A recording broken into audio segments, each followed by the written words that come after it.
بسم اللہ الرحمن الرحیم۔ السلام علیکم۔ آپ سلمان سپیکس دیکھ رہے ہیں۔ نئی ویڈیو میں آپ کو خوش آمدید کہتے ہیں۔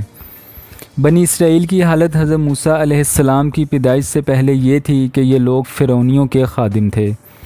فرعونیوں نے ان کو مختلف قسم کے کاموں پر مقرر کیا ہوا تھا۔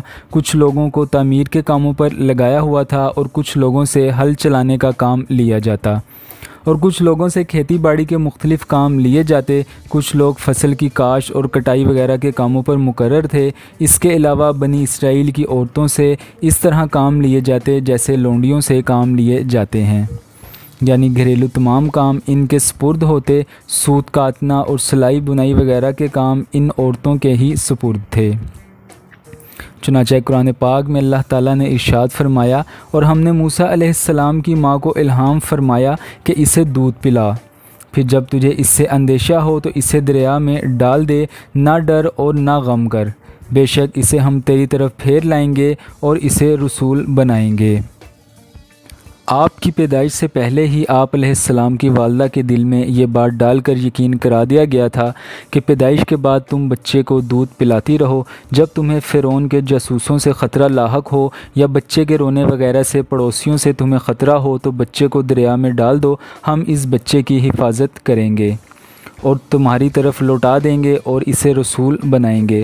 حضرت موسیٰ علیہ السلام کی والدہ پر جب ولادت کا وقت قریب آیا تو آپ علیہ السلام کے پاس ایک دایا آئی، ان میں سے جو فرعون نے بنی اسرائیل کی عورتوں کے لیے مقرر کر رکھی تھیں۔ جب حضرت موسیٰ علیہ السلام پیدا ہوئے تو آپ علیہ السلام کی دونوں آنکھوں کے درمیان سے نور کی کرنیں ظاہر ہو رہی تھیں، جن کو دیکھتے ہی دایا کا ہر جوڑ کانپنے لگا۔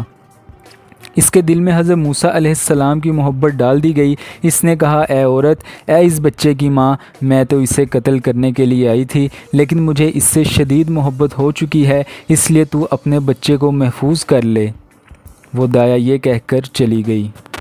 اتنے میں فرعون کے جاسوس آپ علیہ السلام کے دروازے پر پہنچ گئے تو حضرت موسیٰ علیہ السلام کی بہن نے جاسوسوں کو آتے ہوئے دیکھا اور کہا، اے ماں، فرعونی آ رہے ہیں۔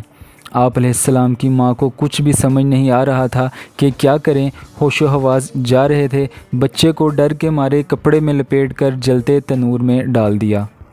جب فرعونی آپ علیہ السلام کے گھر میں داخل ہوئے تو جلتے تنور کی طرف تو نہ گئے اور باقی سارا گھر چھان مارا، لیکن کوئی بچہ نظر نہ آیا۔ جب فرعونی آپ علیہ السلام کے گھر سے چلے گئے تو آپ علیہ السلام کی والدہ کو ہوش آیا اور اپنی بیٹی سے پوچھا، بچہ کہاں گیا؟ یعنی آپ علیہ السلام کی والدہ کو یہ معلوم نہ تھا کہ بچے کو کہاں رکھا تھا۔ بیٹی نے جواب دیا، مجھے تو کچھ نہیں پتہ۔ اتنے میں تنور سے آہستہ آہستہ رونے کی آواز آئی تو آپ علیہ السلام کی والدہ نے دیکھا کہ بچے پر آگ ٹھنڈی سلامتی والی ہو چکی ہے۔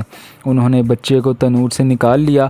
والدہ کو جب یہ فکر دامن گیر ہوئی کہ فرعون بچے کی تلاش میں پوری جدوجہد کر رہا ہے تو انہوں نے بچے کو صندوق میں ڈال کر دریا میں ڈالنے کا فیصلہ کر لیا، کیونکہ اللہ تبارک و تعالیٰ نے ان کے دل میں پختہ بات ڈال دی تھی کہ اس طرح بچہ محفوظ رہے گا اور ایک دن انہیں واپس مل جائے گا۔ حضرت موسیٰ علیہ السلام اور فرعون کی ویڈیوز کا سلسلہ جاری ہے۔ آپ سے گزارش ہے کہ چینل کو ضرور سبسکرائب کریں۔ اب میں آپ سے ملوں گا اگلی ایک انٹرسٹنگ ویڈیو کے ساتھ، تب تک کے لیے مجھے اجازت دیجیے۔ اللہ حافظ۔